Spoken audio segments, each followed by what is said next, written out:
Alo. Sən kimsə mən narahat etsin. Səhərdən mənim atam sənə görə mənim üstümə düşüb. Bana veriyoruz telefonu. Alo.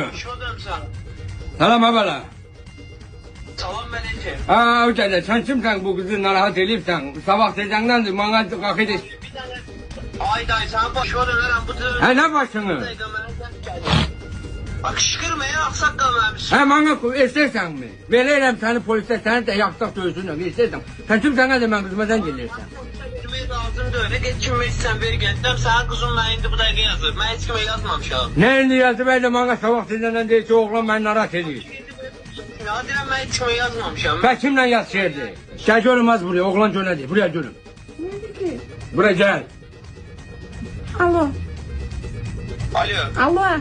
Xalım siz sən gələmsiniz, mən heç kimə gələməmişəm. Siz səhv düşərsiniz, mən heç kimə yazmamışam. Ay qaqaş, bax bəyəqlərim mən atam gördü, indi əlinə telefon alıb da deyir ki, o kimdir? Deyirəm ki, bilmirəm, bu mənə narahat edib. Sən mənə yazarsan ki.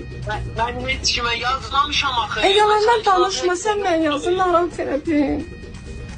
Mən heç kimə yazmamışam, sizin başınıza dönərəm. Mən işləyirəm, fərli adamım, başınıza dönərəm.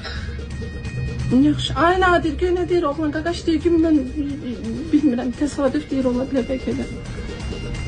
Alo, salam aleyküm kardeş. Salam aleyküm qardaş. Kardeş bu ne meseledir? Sen ben necəyəm? Başınıza dönərəm.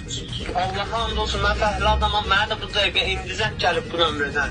Mən bilmirəm nə olur, nə baş verir. Siz də deyirsiniz ki, mənə yazma, mənə narahat eləmə. Vallahi mən heç kimə yazmamışam. Səhv düşərsiniz, başqa adam yazarsınız, siz mənə yazarsınız. Ay necəyəm? Sen mənə balzama televizyon edirsən, hə? Kimə bir şey deyirəm, sənə qardaş başın qatırır, xəstəsən, sən deyirəm mən fərli adamım, deyirəm başıma dönüm sən, çatmır sənə. Ha, çatı yox, mən indi deyir ki gün el, deyir ki oğlan mənə özü yazı, özü narahat elədi. Gəl görüm az bura. Bura gəl ha. Allah. Sən yazdın, mən sən narahat elədin.